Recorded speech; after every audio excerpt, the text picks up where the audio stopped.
joining How to Enhance the Customer Experience with Next Generation Product Information Management and AI with Lori Schaefer, CEO of Digital Wave Technology. As a reminder, if you have any questions, please use the Q&A function at the bottom of your screen. Now, here's your host, Deborah Weinswig, CEO and founder of Coresight Research. Thanks so much, Mara. Good morning, good afternoon, good evening. I'm very excited to be here with my dear friend, Lori Schaefer. How often do we get to spend time, right, with our friends and talking about such an important topic, such as PIM and also product experience management, also known as PXM. I was originally on the board, gosh, I want to say 5 years ago of a PIM company. And right, the more that you got into the details, the more interesting it was. And that's how I feel about, digital wave technology from the moment Lori told me what she was doing till today. So we're going to cover several topics and we'll do our best to do it quickly to leave time for your Q&A. So we want to talk about kind of in today's day and age, how do we look at, PIM and PXM and what does it mean to be modern in that space? Secondly, how does this kind of modern day or next gen kind of platform really help accelerate speed to market, leverage different tools around automation, and really kind of the smarts around some of the heavy lifting. And then lastly, we hope to be able to cover today, when you kind of layer on this AI on top of PIM, what does that really do? And how does that, kind of really put you in front of new customers? So as we kind of look at, what we're doing and how we're doing it, we actually did an in-depth study with Digital Wave. So we want to talk about some of those results and, kind of what we're seeing and what we think is going to happen. And so, Lori, as you look here in terms of, thinking about this idea around modern day and where we have kind of gone from and where we are now, what has surprised you in terms of some of the tools and applications available? And what is that allowing your customers to do that they couldn't previously?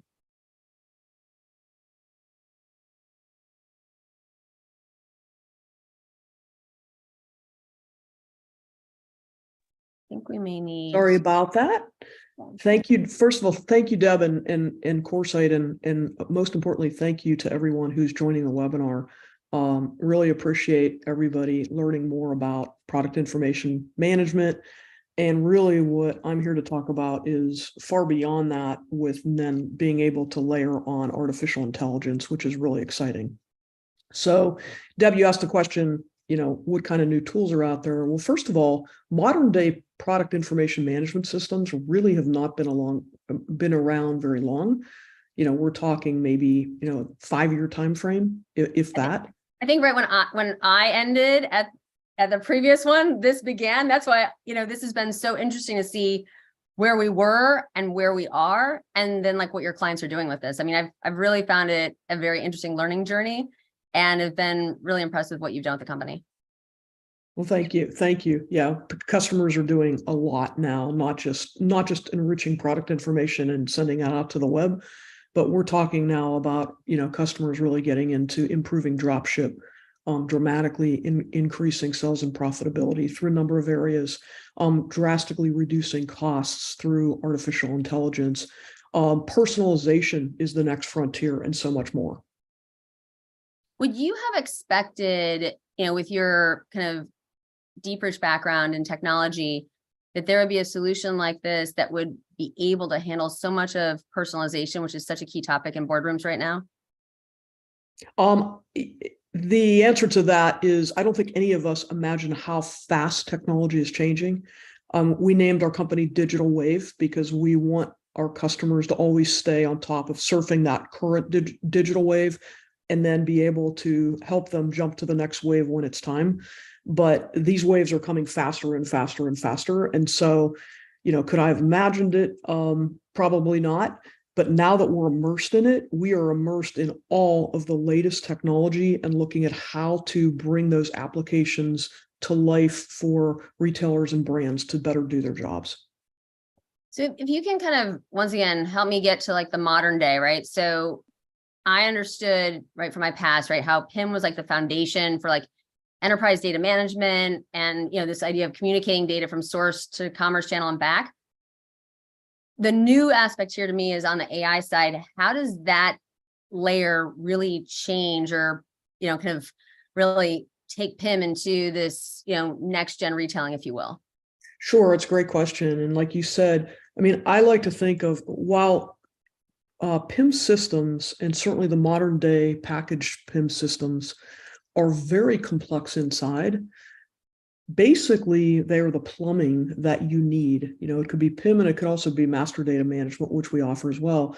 It can be that underpinning of a place to pull all the data in from multiple systems with quick integrations, then be able to be that data store, if you will, for all that information, allow you to enrich that information, and then send that back out to various websites, marketplaces, social commerce, and also places like clienteling, and back into other back office systems.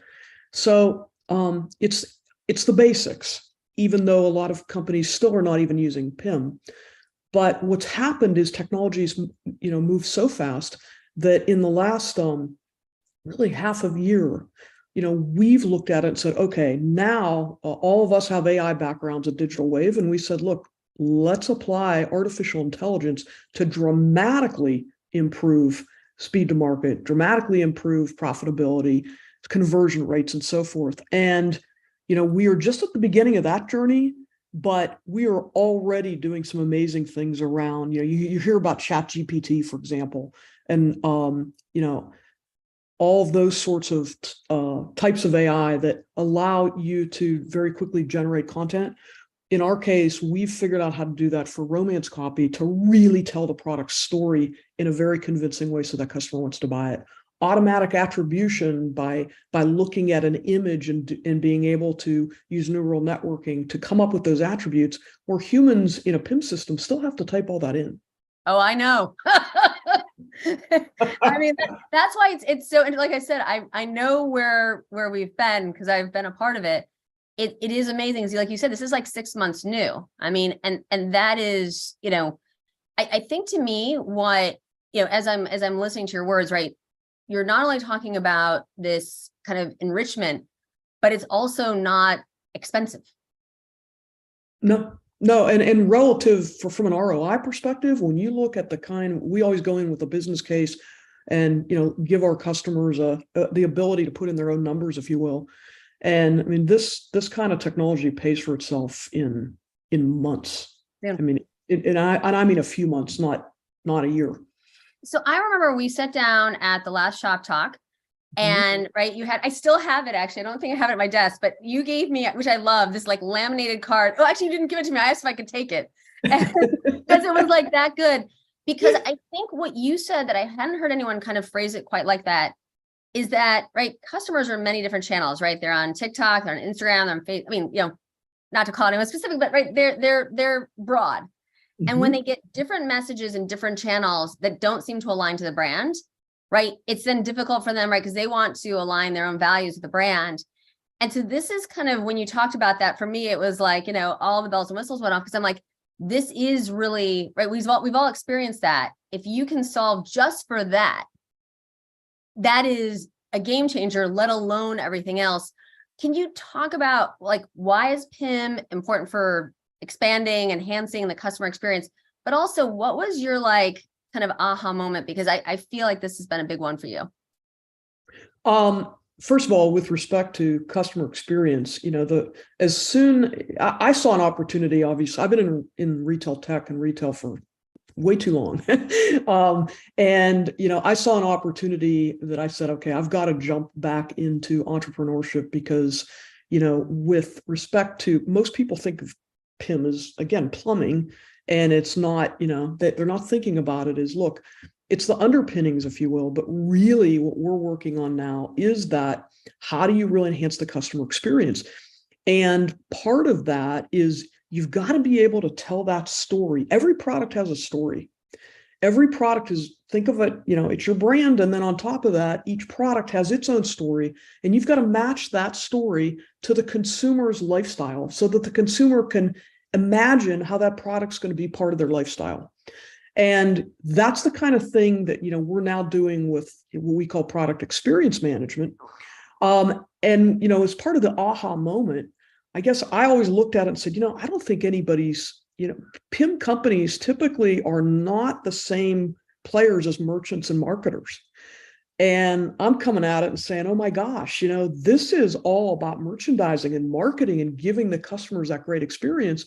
And on top of that, you have to look at that certain channels, if you will. I hate to use that word, but think about if you're going to be on a customer journey and you're on a website, you need a whole lot of content. You need romance copy, you need descriptions, you need videos, images, etc.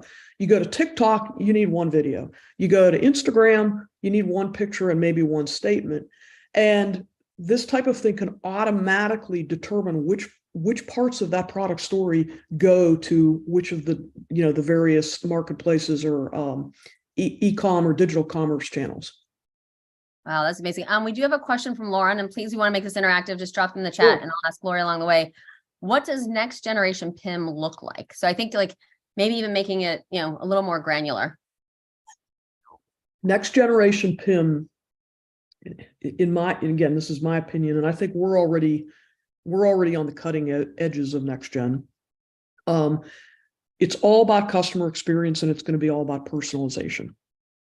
And you're only going to get to those two things quickly and be able to get the kind of benefits and results by adding artificial intelligence throughout PIM in various use cases, if you will, because as I said, even with a PIM system, it's still very manual. It's sure as heck not like a spreadsheet.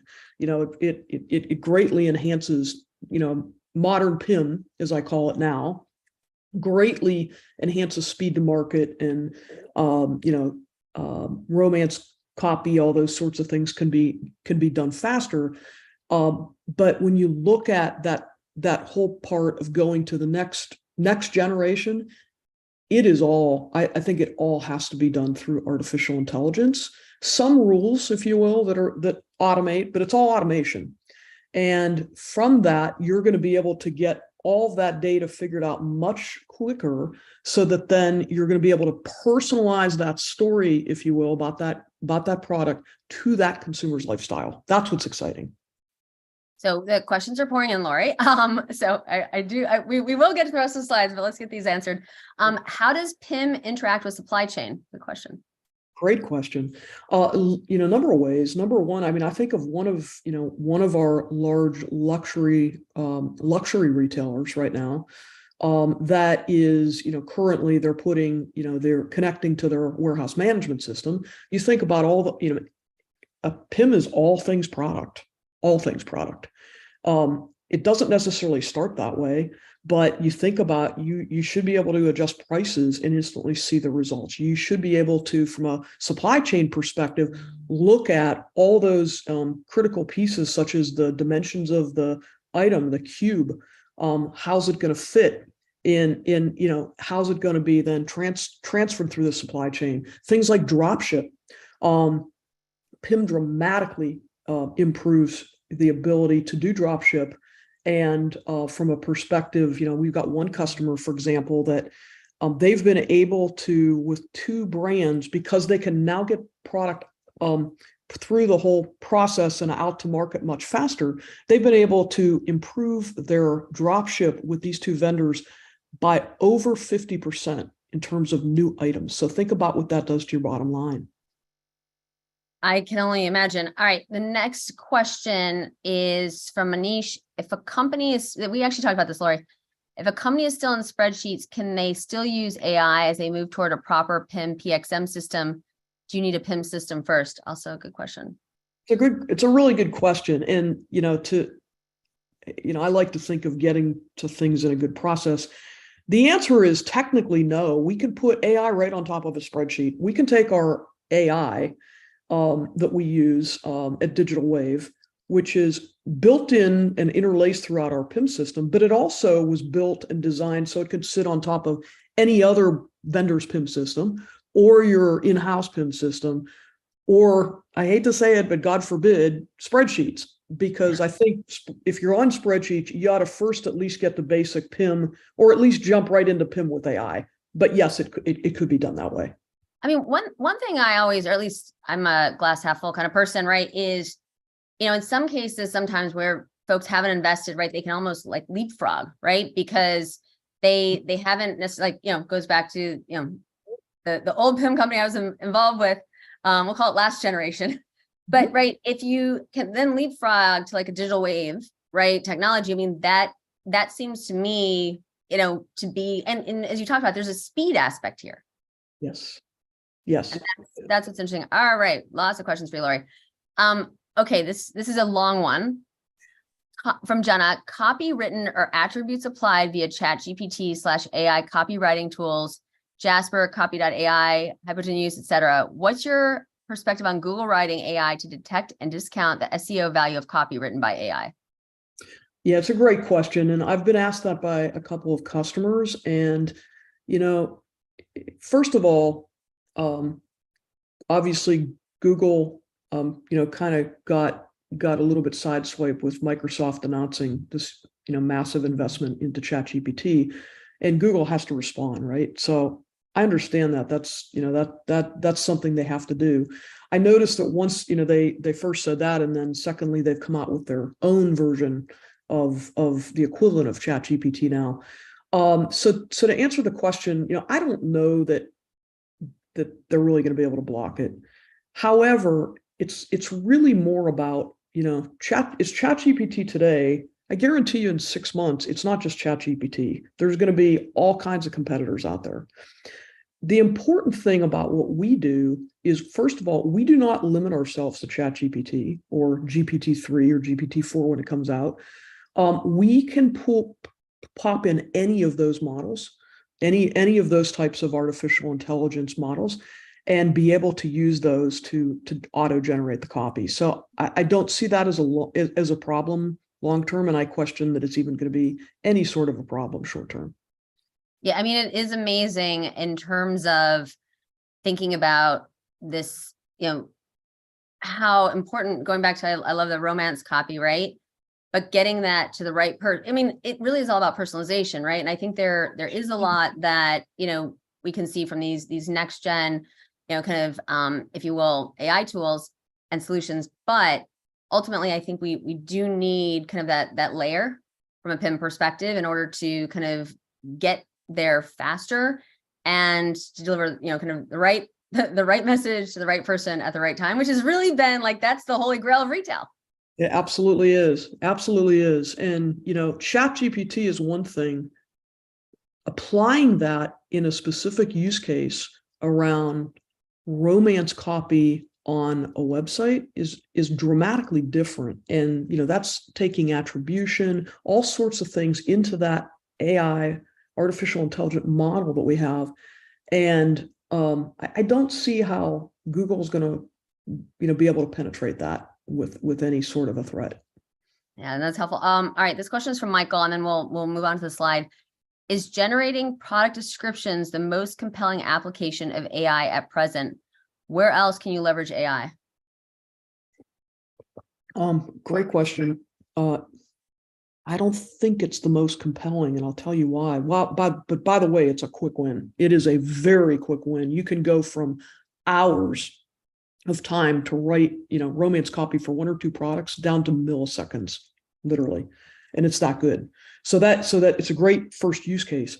But in the long run, we are also using AI in other areas. For example, as I mentioned, computer visioning, trying to figure out all the product attributes that you need is a very laborious process, and having to type those in and so forth. And so that's another area where we're able to automate those attributes, if you will. If you look at these red pumps here, we can say what heel height it is. We can say that they're red. We can say that they're patent leather, or we can say, a number of things about that shoe just from artificial intelligence. So that's another area. The really big areas, though, look at around inventory and inventory savings. We have another part of our artificial intelligence solution, and we have way more to go. We're just at the beginning of the journey. But another one, we call it the Not on Digital report. And we're able to look at the amount of dollars of inventory that are stuck throughout your workflow. For some reason, they haven't gotten out to market yet. They haven't gotten online. And we're able to very quickly pinpoint, okay, these categories have this much inventory and it's stuck. and you better fix it quickly, because that's how you get that inventory to market. Can I ask a question around that? So, we had a holiday season where, maybe everyone's demand forecasting systems didn't work, but we have a lot of excess merchandise still in the system. Many retailers, it's funny, I haven't heard the word pack away for at least a decade, but I've heard that in many, many meetings recently. How do you think, right? So they're packing. So for those of you who aren't, right, they're packing away for next holiday season, or they'll drop it next October. How does it think about what's kind of in arrears, if you will? You mean in terms of the AI piece? Yeah. So from an inventory, you're talking about what's stuck. In some ways, this is like stuck, but kind of moved to the back of the line. Yes, and it's a great question. And again, back to you really have to understand the business problem, and what you're describing there is that, speaking of linking into supply chain, is looking at where within the supply chain also that inventory is either stuck or we have too much of. And then in our case, we're already building applications that are on that same data store, that same architecture as PIM. For example, markdown optimization, we have it. And, you can look and say, okay, this much item is, these items are stuck. We either have to pack them up. What's the cost of that versus what's the, if we do a markdown model, what's that going to look like? And it instantly updates within PIM and vice versa. It's amazing kind of technology. So there's something I've thought a lot about in the grocery space, right? Which is, different discounts cause different people to convert on different items, right? So if I'm, kind of like moving through, right, and the seltzers on sale, or the crackers that, right, dynamic pricing, truly, but delivered to me from a personalized perspective. How do you think about that? As you're looking at from a Digital Wave perspective, this idea around personalization by channel, but you're going to get different people to convert with different messaging, and then also with even different images. Can you talk through that? Sure. And again, infancy stages now, but if I, at the rate things are moving, this is within. With you, Lori, always. No, with the rate things are moving, this is going to be quickly on the horizon of that personalization. Like you said, it's different messages to different. It's also different messages to different people. So you look at PIM, and now you look at expanding that to master data management. You've got that customer data, and you have that product data, again, underpinnings, if you will, which Digital Wave will offers those pieces. But then saying, okay, now let's look at those customers, and let's look at the website, and let's as one example, on the website, let's determine from what those customers' preferences are, to be able to hone in just on what those customers need, be able to offer them collections, be able to let them be able to picture through different videos how it might, how that may play again into their lifestyle. So if we look at the slide and the data, which I think is phenomenal, you and I are data people, and That's amazing. Yeah, if we can get a number around a problem, right, then we can solve it. But this idea around, kind of incompleteness of information, the time that it takes, there are a lot of challenges for retailers around this. When you first kind of looked at the problem, what did you think that Digital Wave could solve? And then what, in addition, have you been able to, and what's on the horizon? And I know we've kind of talked about this, but I really want to just understand kind of like, where were you, where are you, and then like where you're going, and how does it kind of tie into these pain points? Okay, so to give you an idea of speed, and we have an incredible architecture and data, data team, if you will, and also data scientists. So that helps us. But it was just 1 year ago that we were excited about bringing modern PIM, if you will, into starting to do a lot more around the experience end, more videos, more images, being able to automate through rules to be able to do things faster. That was only a year ago. Yeah. And within the last year, we've added all this AI. We're adding applications on top, or things sitting integrated completely with product information management. And, as far as, again, where we're going, you talk about personalization, that's one piece. Far more ability to integrate across the enterprise, in terms of supply chain, in terms of things like, even, looking at different areas that, search optimization, all those kind of things can come out of what we're doing today. That's really interesting. And, and to move to the next slide, I want to ask you a question around how does PIM work with it? Well, it's actually a question from the audience from Susan. So Susan, I don't want to steal your question. But how does PIM work with just e-commerce? How does it work with e-commerce? Yep. It's a great, modern PIM deals with e-commerce. Legacy PIM does not. Legacy PIM grew up before there was e-commerce. So what happened over the last, I'd say 5 to 7 years, if you will, that time frame, companies started popping up doing product information management, different ways, different types, but there's some very, large companies out there that built it to say, okay, we're going to take the product data from ERP, for example, from spreadsheets, from, perhaps some other sources, and then we're going to put it into the PIM system, enrich that product information, and push it out to e-commerce so that we don't have to go and do an e-commerce, which was developed completely separately than the old back office systems, and try to, in an e-commerce system, now you put all that data in there and guess what? Nobody else can ever use it. So, that's the basics of using PIM to connect to e-commerce. And then since then, we're connecting to many other digital channels and physical channels as well. So not sure how much further to go with that question. No, that's super helpful. And this to me is like, show me the money slide, right? So look at that. Everything's over greater than 5%. So, it's mind-boggling. And I think that, an increase in customers, sales value, customer satisfaction, profitability. It's literally like check, check, check, check. And, I think we have some kind of testimonial here from Tapestry, right? They saw a double-digit increase in conversion. So not only are you getting more customers in the funnel, but when you're seeing them also increase, their conversion at a higher rate. I don't know what more, people could ask. When you think about this, what number do you think should be higher if you do think there should be one? You mean amongst the 4 on the chart? Mm-hmm. Well, first, customer satisfaction, they're all going to be a lot higher with PIM, a lot higher. I would have to say, I'd put it at, ultimately it's total sales and profit.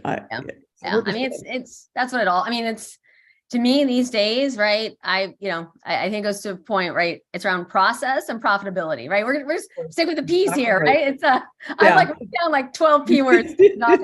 We'll do the alliteration at the end, but I think that if we think about it, right, the profitability aspect here, and if we're just focusing on the bottom line, and ultimately, right, everything around customer experience is improving as well, and that I think is kind of really quite exciting. And I think the whole, right, I don't know why we haven't heard, maybe we used to hear all about surprise and delight the customer. I can't tell you the last time someone said that, Lori. And those are the things that like weigh on me, because ultimately, and that's something I feel you've always been very focused on. How does PIM do that, right? The surprise and the delight. Okay, great question. So, first of all, the delight side, and you said surprise and delight? Yeah. Okay. So, let's first of all go to delight, and there's, plenty of ways that we're able to delight the customer, which we've talked about, which is, it's bringing that product to life in the customer's mind so they can envision how that product's going to work within their lifestyle. So, all these new videos, being able to use PIM with even, video shopping, for example, being able to look at various lifestyle videos along with images of the product from many different angles, along with very compelling romance copy that allows that customer to imagine a story about that product. So that's that's the delight side. Secondly, it's also for basic products. We often forget, all too often we don't put enough information out there. So the customer can't make a good buying decision. And when you're able to have all the critical data about that product, on the website or on a store shelf or on social media, wherever it is, you want to make sure that customer has what they need to make that decision and not have to return the product. I mean, returns are 30% because customers can't find the right information. Lori, you're like literally putting salt in my open wound on, there are different experiences that I've had that I never expected, right? We're literally at like midnight. I'm like taking photos of product, uploading it to clients' websites, typing in product attributions. So you have no idea, and I won't tell you all the woes, but I do think it's interesting. I mean, yes, returns are, if you think about sustainability, the greatest thing that we can all do as a retail community is reduce returns. Absolutely.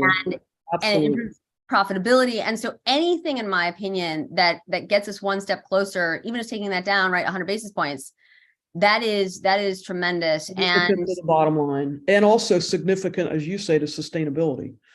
And we have all kind of ways we address sustainability. I won't go into that now, but. So I think the one thing that I just want to hit on this slide, and we've got one more. Thank you everyone for staying with us beyond 30 minutes.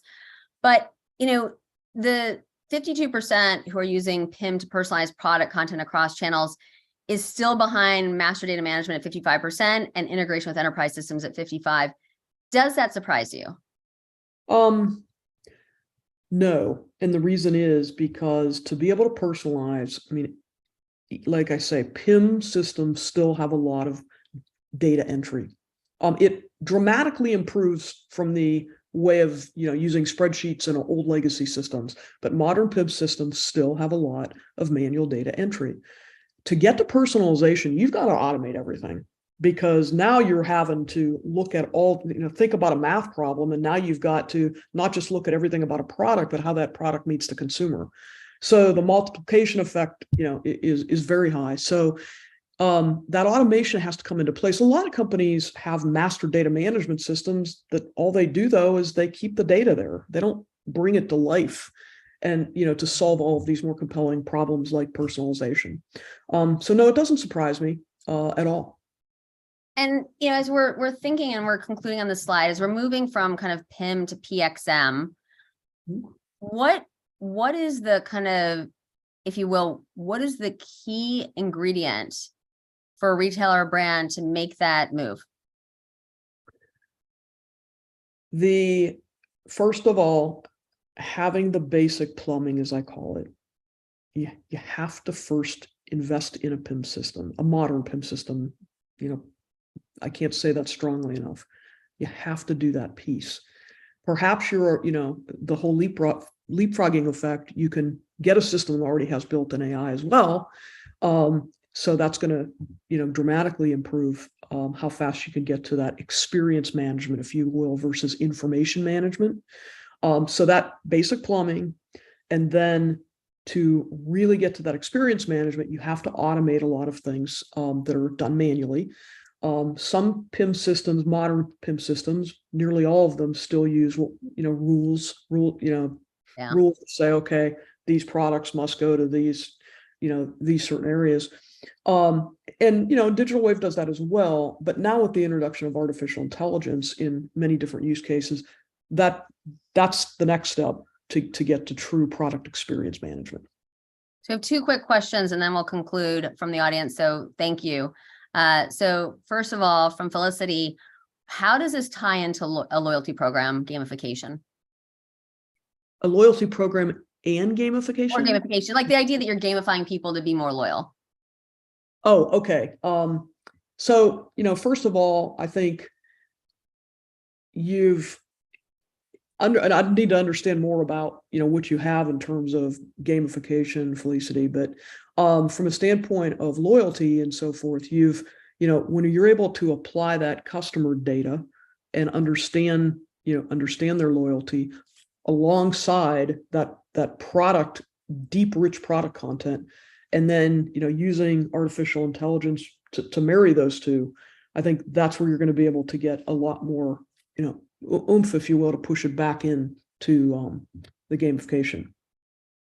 So Lori, let's conclude with this in terms of, the when you're talking to customers, what are the greatest pain points that they're trying to solve for? So what are they actually coming to you for?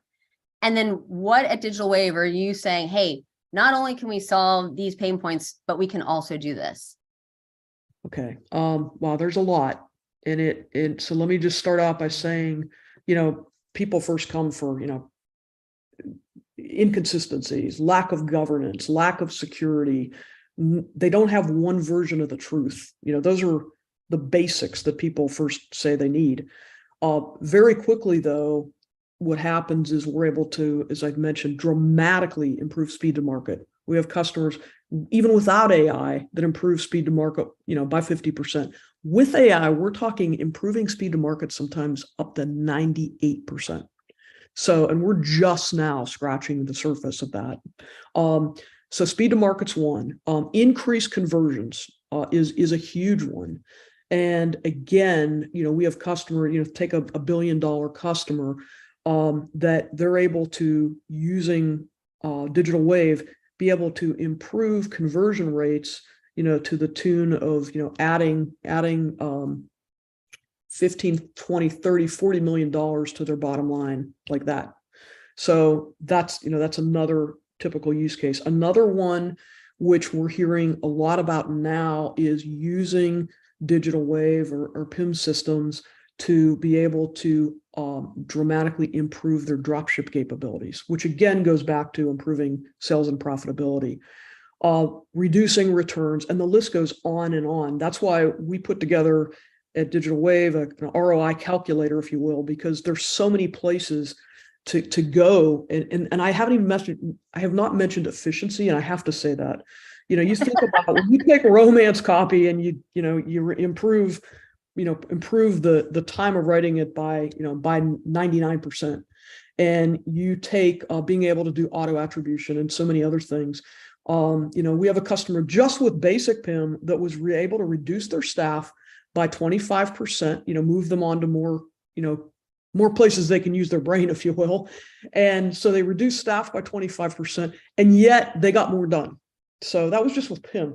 Put AI on that, and again, your reductions that you're able to make in terms of, staff and other kinds of efficiencies, are very high. And in an economy like this, we can go after and pinpoint and right away, like I said, make the system pay for itself in a matter of AI, literally a matter of weeks. It could be implemented in 2 weeks in some cases. And secondly, the results that we're talking about can pay for themselves in months.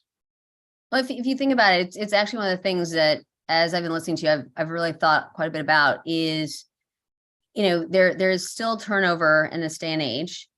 And if we as retailers want to get the best talent and to retain them, right, we have to increase their responsibilities, but also kind of increase their opportunity to contribute to the organization. And to me, that was actually like my, kind of my big takeaway from this, because, if we're able to kind of change the nature of their jobs, if they actually feel like they're contributing to a more sustainable company, right, they're also getting a lot more job satisfaction. So I think we have to play the P game. So PIM is not plumbing, personalization, product, process, profitability. I'm sure there are others. I used to love to play this game. I don't know, it's like me nerding out, but I used to love to play like the alliteration game with. So this was Lori. I learned so much, and I am once again a steward of this topic. And I think you've done an unbelievable job. I can't say enough in terms of where you've taken this. I love it. I love the fire in the belly. So thank you everyone for joining us. We're sorry we went over 30 minutes, but with Lori, that was hard for me. So, because I always enjoy, talking to you so much. Awesome. You're awesome. It's a pleasure and an honor to be speaking with you again. This was great. Take care. We'll see you soon. Thank you. Thank you, audience. Thanks, everyone.